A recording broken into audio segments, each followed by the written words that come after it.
The participants in the panel are Anne-Sophie de Melancourt from Blue Lemon Strategies, and she's also on the SMR Council, and I think she'll say a bit about that.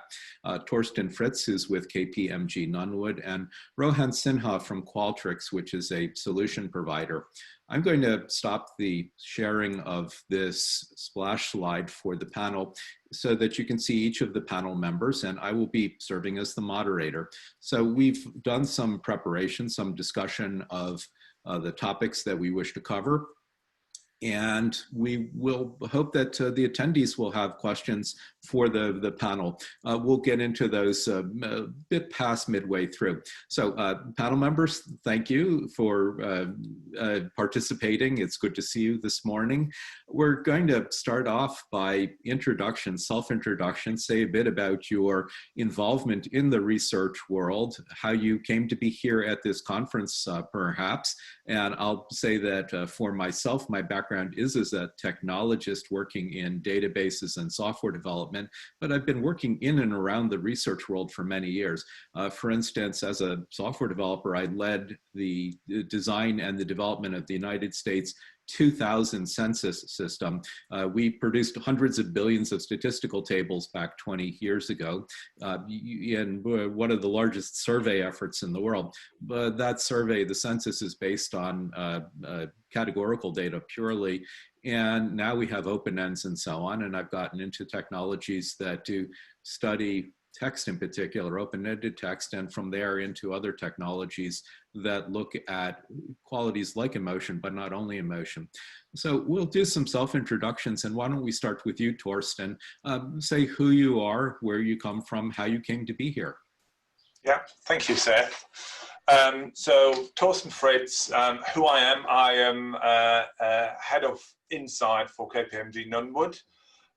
My background is very much a research background, but very early on, and by very early on, I mean about 12 years ago, we started investigating and implementing text analytics at the time in one of the first programs in the UK that really almost exclusively draw insights from text instead of long surveys. And that interjection between research, text analytics, and more recently, data science has always been an area that I'm really interested in. And where I'm today, I'm able to really lift that because we are integrating those three areas that I've mentioned in my day-to-day work, which makes it interesting and very exciting. And yeah, I'm really pleased to be here today to share some of our experiences. Very good. And Anne-Sophie, would you please introduce yourself, your background in research, and the things that you're involved in, and how you came to be here? Yeah, thank you. Thanks. Hi, everyone. My name is Anne-Sophie de Melancourt. I'm French. I'm very happy to be with you and to be part of this panel. I'm the founder and the owner of Blue Lemon Insight and Strategy, which is a boutique agency based in Paris. We operate worldwide, and also this is a link with the why I'm here, and which is linked to my background. It's because we are using emotions. We extract and apply insight for brand growth using emotions, and what Peter just presented earlier is very close to what we're doing. And I'm also part of Isomar, which is, I'm part of Council and Treasurer. And Isomar is a global organization for the data research and insight. And just to finish on my background, I have my first history was marketing. I used to work on in marketing, and I've been working in the insight industry for more than 20 years now. Right, thank you. And Rohan, this is your second appearance at one of my conferences. You spoke at my 2016 Sentiment Analysis Symposium in New York. I shared video of that with some people on LinkedIn in response to one of your posts. And I'm glad to see you here today. You're with Qualtrics, which is a solution provider in the space. But why don't you tell us a bit about your background? Yeah, thanks. Good morning, everyone. feeling super privileged to be on this panel with all of you guys. So yeah, Rohan Sinha, I head up the solutions consulting division for the enterprise business in EMEA for Qualtrics. Qualtrics is an experience management solution provider. We were acquired by SAP a couple of years back for a pretty decent sum of amount. So we're part of SAP now. And what we do is we provide experience management platform technology and advisory for organizations who want to run their programs on customer experience, employee experience, market research, including brand and product. So by way of my personal background, I don't have any research background, so maybe the odd one out here, but I've got over 10 years of experience in actually seeing the real application of text and sentiment technology in experience use cases across a multitude of different organizations, across verticals, etc. So I've been using text and sentiment analysis for multiple different use cases, and I spoke about one or two of them in 2016 as well. So today I think it'll be great to kind of discuss some ideas, some challenges, some use cases with research people. Thanks for having me here. Yeah. So let's start with a few questions, and then partway through, we'll see whether there are attendee questions. I want to ask a question that touches on the research job, and Rohan, you can channel your customers here. How has research changed over the years to accommodate new data sources, new demands from the clients, and how effectively are we meeting those challenges? So I'm going to encourage the panel members to give brief answers, whatever time is needed, and then I will hope that they'll respond to one another if you do want to follow up things that each other say. So tell us about how research has changed over the years and how effectively we're meeting needs and the place for these technologies in a greater spectrum of technical possibilities. Anyone care to tackle that one first? Yeah, sure. I mean, I can start, and I'm sure like Anne-Sophie and Torsten would have their views on this as well. The way that we have been seeing research, and again, I come from it from a very experience management background, so customer experience, employee experience, and so forth. Research was heavily led by consultancy and consulting, manpower based. And in the last, I think around 10, 15 years, we're seeing a shift happening where organizations want to automate and rely more on technology. And that's why a lot of technology providers are booming in this space, and they're doing really well. So while we're seeing more reliance on technology, we're also seeing some challenges come up where organizations think that they can do everything with technology, but they obviously need support and advisory along with that. So I think the shift is pretty clear for us. What it means is that technologies need to be smarter so that they can enable the in-house users within organizations so that they can use the technology themselves. So they have to be simple, easy to use, and agile. But also they should have a model where they can be used not just by the users, but also by an advisory service who are implementing the technology in the organizations. Well, that's a large part of what you do, Torsten and Anne-Sophie, advisory service, applying technologies. What's your perspective? I absolutely agree with Rohan. I would probably add from my perspective, over the last 10, 15 years, research and insights and customer has become so much more important for business decision making. And I think that's been driving the drive to technology. That's been driving a greater integration of the inside profession into the business decision-making cycles. We still do see sometimes inside teams living a little bit in a silo and really trying to overcome those silos. And that can only be done in our perspective with technology. And Rohan mentioned earlier, sort of, the SAP connection with Qualtrics. We see that in the industry, in the inside industry. We see those technologies coming together because insight becomes more integral in how businesses act on customers' needs and emotions. So for me, that importance of insight in business decision making is really something that's changed the industry. And for me, it's mostly a blessing for us. Sometimes it can be a curse because the pressures on insight professionals to come up with new ways, to come up with innovations, whilst at the same time to make sure that's all used to drive decisions to create an ROI. That's a lot to do for any one department, and I think that's where technology is just really critical. And Sophia, your perspective is simultaneously very high level and global through your participation with SMR and their activities, and then very detailed level through your own consultancy. What's your perspective? Well, I really share what has been said. I think what is really interesting today, and what is really scary as well, is to me, we have, the shift has been massive, and today we have like two worlds.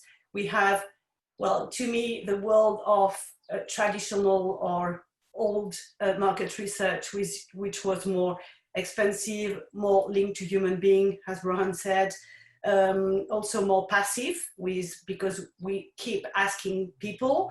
And on the other side, we have this world of which is digital, which is cheaper, faster, more agile according to technology, and also much more associated to decision making and to strategy in companies. And I think, to me, maybe we'll have a discussion later on that, but the big challenge is to manage to gather these two worlds, because it's the same. It's really fascinating, because when you talk about market research and consumer or customer experience, it's supposed to be part of the same world, where it seems to be different.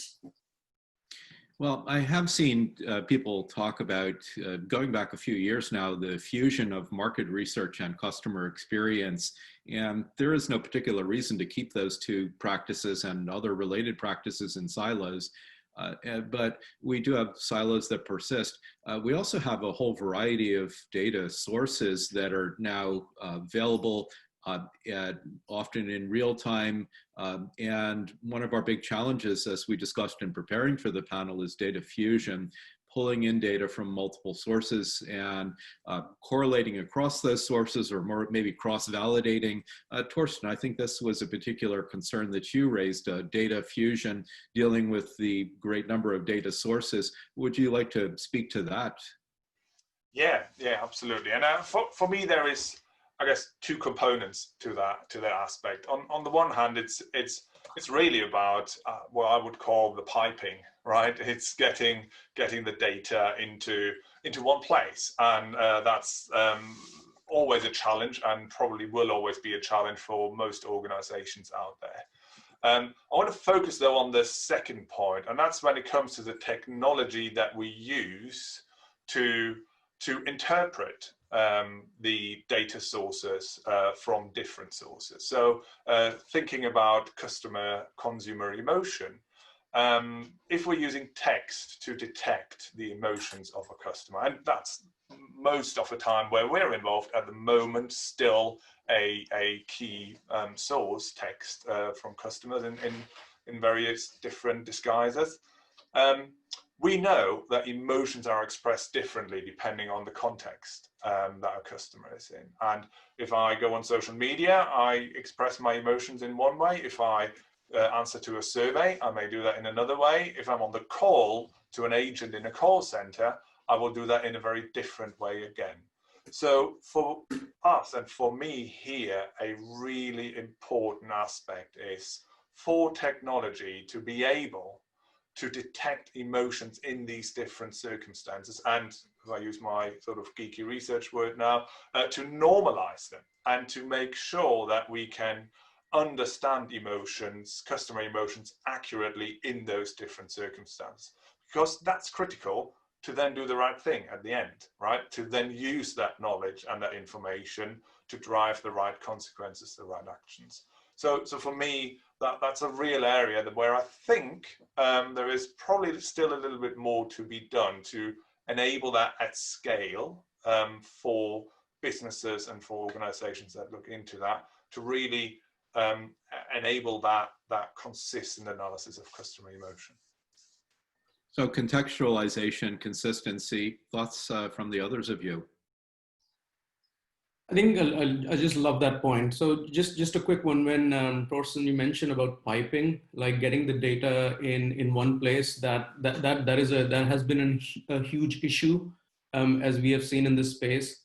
And we're, like obviously we kind of focus on getting that data in one platform. So that's why we go across research platforms, and help customers to pull in data from the contact center and data from social media, etc. So having an open platform with open architecture is really important. So that's on piping. I totally agree with you.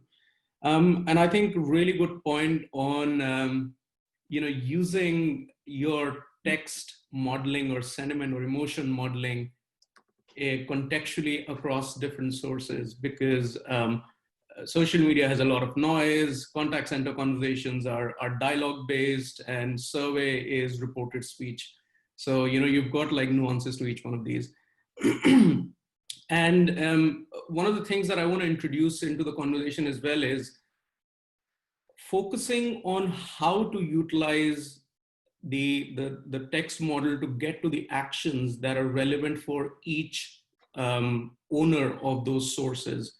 So for example, I could have a good text sentiment emotion model that is running across my different sources. But the way that I use that modeling information in a contact center, I would combine it with data like average handling time or call volumes to understand which agents are performing better and not, and not so great as opposed to some of the others. In social media, I would like to learn about combining my text data with what are the key topics that people are talking about who have high impact or influence in social media space. So I would like to prioritize on those conversations as some of the others. And similarly, in customer experience space, if I'm running surveys, then I would like to combine it with customer lifetime value. Or I would like to say that, are these passives or promoters or detractors, and what are they talking, just to kind of control the loyalty, churn, and upsell opportunities aspect. So it's absolutely important to have the metadata or the structured data or the metrics which are relevant to each sources that can be aligned in your text and sentiment model, which you're using across these different sources. And Sophie, do you have thoughts about contextualization across about data from various sources and Fusion? And then about maybe, if you wish, you could start in on another topic which Rohan has brought up, which is operationalizing insights. But maybe thoughts about contextualization, data fusion, multiple sources? Yeah, well, I think I would say for 10 years now, we have seen the rise of new technologies. So the stake was to integrate this technology, I would say one by one, who has a technology. To me now, when it comes to integration and fusion, we have to fuse data, which means sources, and also the human side. Because of course, I'm not talking about traditional research, but of course the human side with emotions, because of course we have talked about how to use emotion, but more from a quantitative source where we can use it emotionally linked to human being and the qualitative part as well. And what is really needed today when it comes to integration is also the narrative, because you have the data and then what you make of the data, the story, how you're going to help brands and values. So the narrative, the human part, and the consultancy part is really important. So it goes beyond the source itself. It's integrating technology and human being, what we can do with our brain. Yeah, I love the. If I just may say, sorry, but I actually really want to agree with Anne-Sophie on this, because I think for me, yes, the technology is almost the key component to get it all into one place, but to then inspire the business to do something with it and to really have a true understanding. It's the narrative and the real deep understanding of what we're collecting. That is absolutely critical. So yeah, I just thought it would, I really want to absolutely agree with Anne-Sophie on that the one does not work without the other. And I have seen that in so many projects that we've been involved in where maybe the focus was just on the one or the other. And I always saw they are not working as well as when technology and the narrative and the understanding are coming together. So yeah, really, really agree with that. I'm interested in visualization technologies for emotion, and there are new frontiers that are openable there. But let's change directions and talk about a foundational topic that Anne-Sophie, you brought up in our preparatory call. We're interested in different types of signals, human signals. So we talk about system 1, system 2, and so on. This is quite interesting to me. So it's a question of different types of signals that can be found in different sources and might require a variety of techniques to really decode them. Would you care to address that question, the types of emotion and related signals one can find? Yeah. So, well, it's based on, again, on human being, and well, we do qualitative only.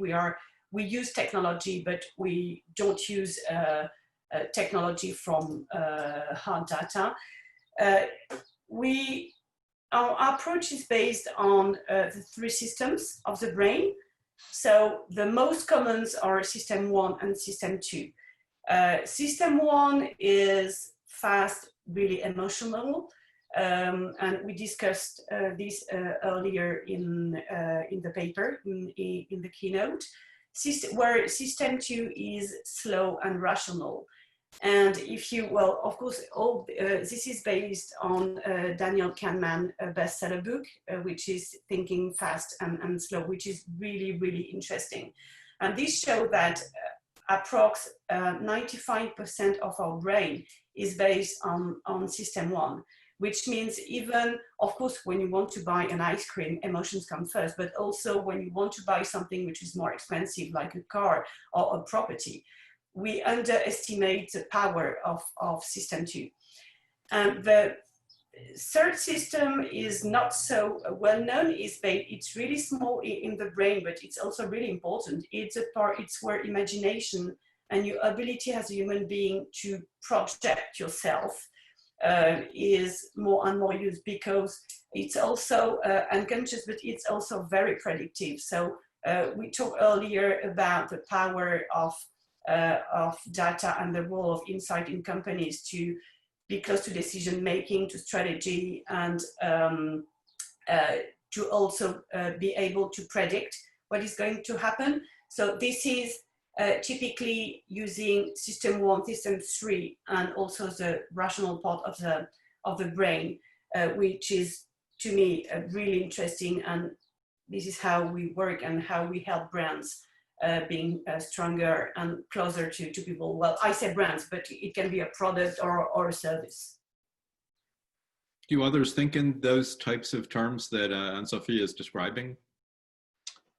So we at KPMG Nunwood, we do use the concepts of Kahneman and others actually to integrate them, and we focus on customer experience, right? And so what we have been doing for the last 12 years is to understand what drives great experiences. And we've codified a lot of what we learned about the human psychology, emotions that show themselves through the experiences customers have in what we call the 6 pillars of customer experience. And again, you may wish to look them up at some point, but I guess the point for now really is very much to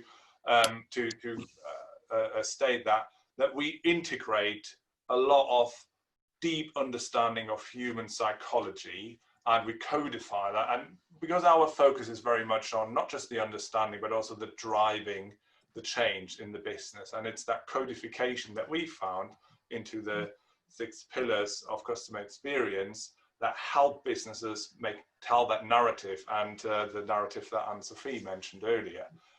It really combines these 6 pillars we found combine the deep understanding with making it operational in organizations. But it's all driven by those deep psychological concepts that Anne-Sophie just mentioned. I'm guessing, Rohan, you don't quite get into some of this theory, but why don't you say how you approach it?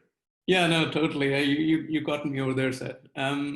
So yeah, totally. I think system 3 is where we kind of spend a lot of time on. System 1 and system 2 for us are more outside of the technology bound right now, which is more understood and done well with qualitative research, which is done, you know, in a very controlled environment, etc. So the great thing about being a platform provider is that we join points, data points. So, you know, if we have consumer behavior related data points and insights, we kind of bring them in and then overlay that with customer experience and brand experience information just to kind of get to a point where we can predict behavior or where we can, you know, pinpoint action areas for certain individuals in the organization.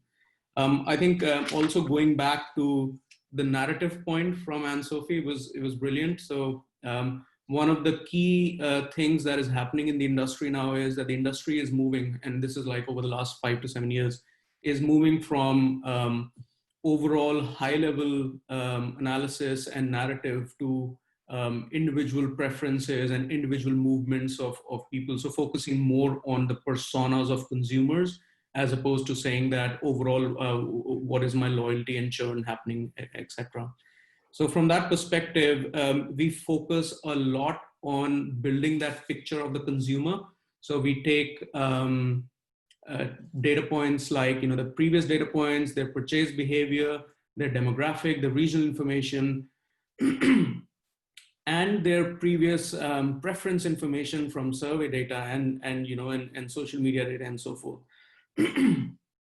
Combining all these different data points in one directory system enables us to then run predictive research on that. So we can then combine, so for example, let's just take electric vehicle, propensity to move to electric vehicles. And often we find that people who say something in their reported speech may not be 100% accurate of the behavior that they actually kind of display in the future. So to be, you know, very accurate about what they're going to do, it's really important to have that narrative of that consumers behind them. And that's what we kind of enable to capture and do that. But yeah, totally. I mean, it's all about kind of bringing in multiple data points and using them, contextualizing them first. And then just on the point set of operationalizing, I think operationalizing for us is a little bit different than contextualizing. So contextualizing is that what does this data mean for me as a contact center user or as a social care head, etc. And operationalizing is how can I actually use this data in my role, in my day-to-day you know, operations. So where we have, where we enable, you know, overall kind of real-time daily dashboards, like, you know, back to your point set about visualizing the data and drawing, you know, the users to kind of get to an action. It's also really important to do real-time, you know, nudging to people and saying that, hey, look, the patterns say that, you know, this is happening in your field, whether it's social media, whether it's contact center or whatever. And so having that strategic kind of view of overall data, what's happening in my world versus the tactical nudges that, hey, today you need to do this, today you need to do this because this is what is being suggested, is really important. Thoughts from the others of you about predictive value and validating that predictive value? I'm boiling down a bit here what Rohan was saying.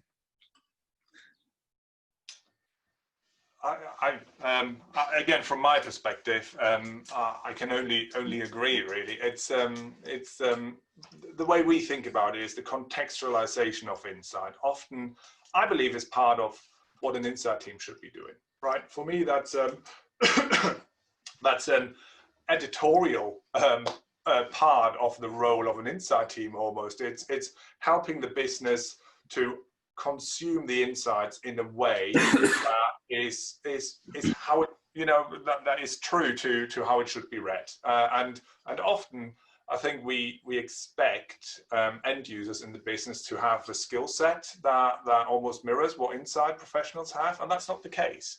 So I believe, therefore, that contextualization is a core inside skill set.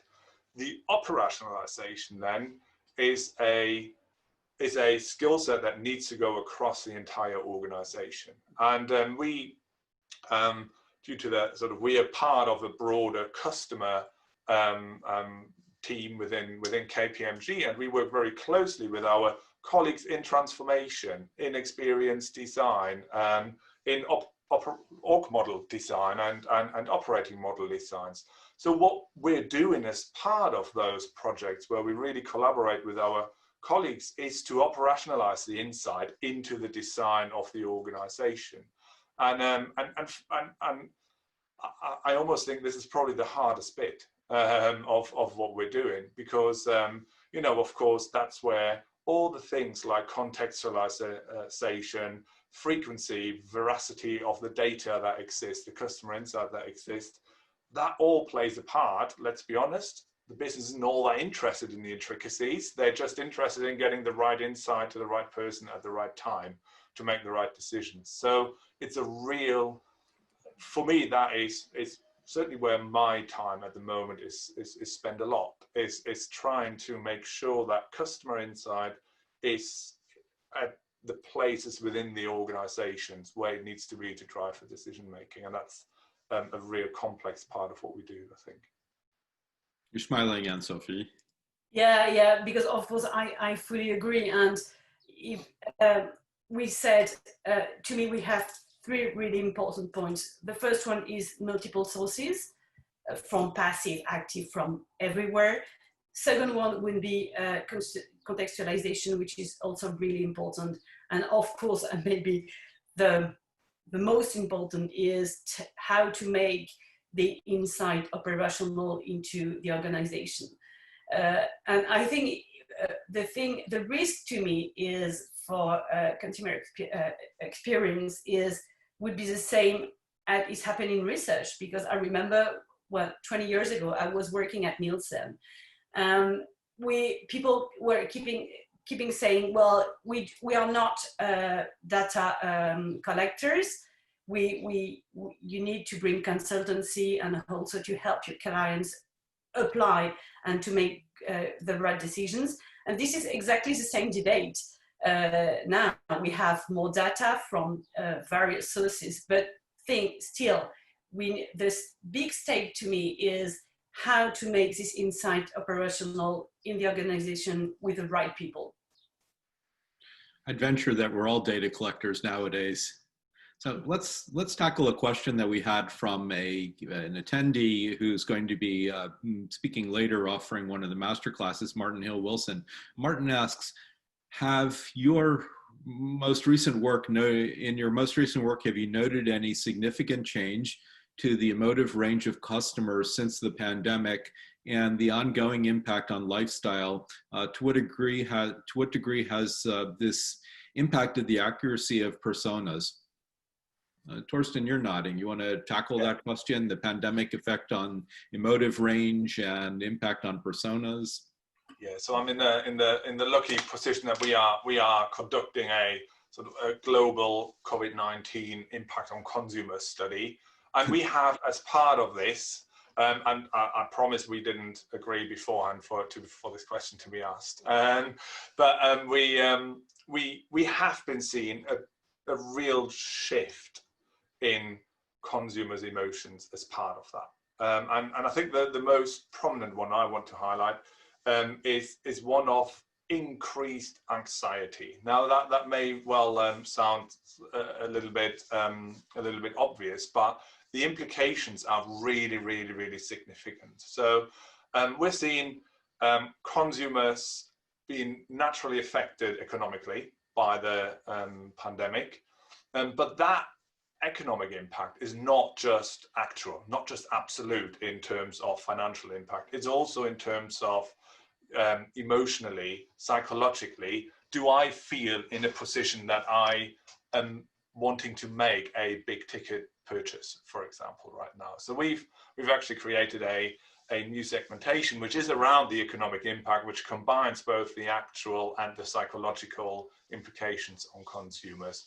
And I think these have really, really significant implications. You know, imagine, think about insurances. You know, consumers are so much more aware now of unpredicted events happening and really impacting their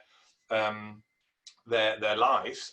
That is driving an increased interest in assuring against these unforeseen events, for example. We can totally see that as part of this consumer tracker. And similar examples exist. So from our perspective, the pandemic is genuinely rewriting the consumer in many ways, and consumers' emotions and consumers' behaviors. Well, it's So we everything. expect that Yeah, to be I mean, ongoing. the fact that we are meeting via Zoom rather than in person, I think more sympathetically about school children in particular who can't interact with one another and they can't interact directly with their teachers, and that is an indirect impact where emotion is a huge player. Anne-Sophie, you mentioned a website dedicated to the pandemic. You want to say something about that? Yeah, during the pandemic, we have designed a website. Well, so you have 2 pages of website and then it's a blog. And the idea is to gather thoughts from many places in the world to see how the pandemic affects people and their behavior. And also the idea is to see that in a long term, because of course, I think it's going up and down. When we designed it, we were at the peak of the pandemic here in Europe. The US were not affected. It was after, and it was good for China. And I think also what is really interesting is we have low ups and lows. And it's also, so of course I agree, this pandemic and the economic crisis has massive impact on behaviors, and especially on some industry, of course, health, hygiene, transportation, education as well. But what I think is really interesting is to see how it goes in time. Because again, if we have a second wave, it will have an impact. So the idea of this blog is to write, and I invite everybody to post something. It will be really interesting to see how it goes, because the idea is to be global as well. And of course, this blog is yours, so you can use it, you can invite people to collaborate. Is to have a huge base of thoughts on that, and to see how it will be in 1 year or 2 years, for instance, because we have made some predictions. So it will be interesting to see if we were right or wrong, or in the middle.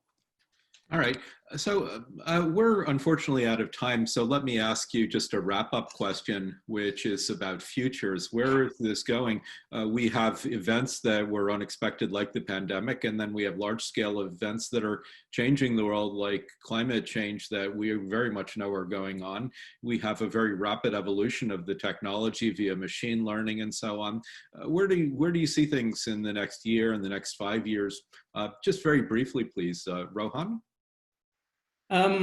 I think, so not talking about too far in the future, like a little bit in the immediate future, we are seeing visual technologies, facial recognition, and all those things kind of really started coming in realistically in organizations and what they want to achieve with these. And also things like biometrics capture and, which are more identification of the customers on how to combine what the customers feel and their buying patterns versus who they are. These are the kind of things that we see from our clients, that is the direction that they're moving in. What we have moved past, or we're kind of hitting almost the maturity phase of, is we're on that curve right now, are automated chatbots, things like, again, interviews on the phone and so forth. So these are things that are almost, we have hit maturity, and some of these are actually falling down, but what we're looking more in the future towards are visual technologies. Futures, directions, Anne-Sophie? I would add, I fully agree. I would add no contact capabilities to open doors for payment for anything related to because of social distancing. And also it's more for brands and organization. I have a big question on trust, and in some countries, how people mistrust their brands or their governments because of this pandemic. So I think for brands and for any organization, being transparent on what they do and also act, because I think you can be transparent and have a lovely communication. People need acts now, so a good balance of being transparent and act. Torsten, closing thoughts? Yeah, the only point I would add to what's been said is really that massive increase in the use of digital channels. So for me, that is something that is inevitable, and we're seeing this now. And I think the pandemic has created an acceleration into particularly those, the social channels that we use to communicate with our friends. Those are the channels that customers, consumers want to communicate with businesses with. So it's not just apps and websites, it's WhatsApps and whatever else the kids do these days, that I think will be absolutely critical for businesses to think about moving forwards. All right. Well, thank you. I wish we had more time. This is something that you will probably hear me say a dozen times. Well, maybe not quite that many, but throughout the day that I wish we had more time. But that's the way that it goes. I'm sure that our panel members would love to hear from you if you have questions for them later, but we do have to move on now. And I'm going to introduce our speakers after once again thanking our panel members for research and insights, Anne-Sophie de Melancourt, Torsten Fritz, and Rohan Sinha.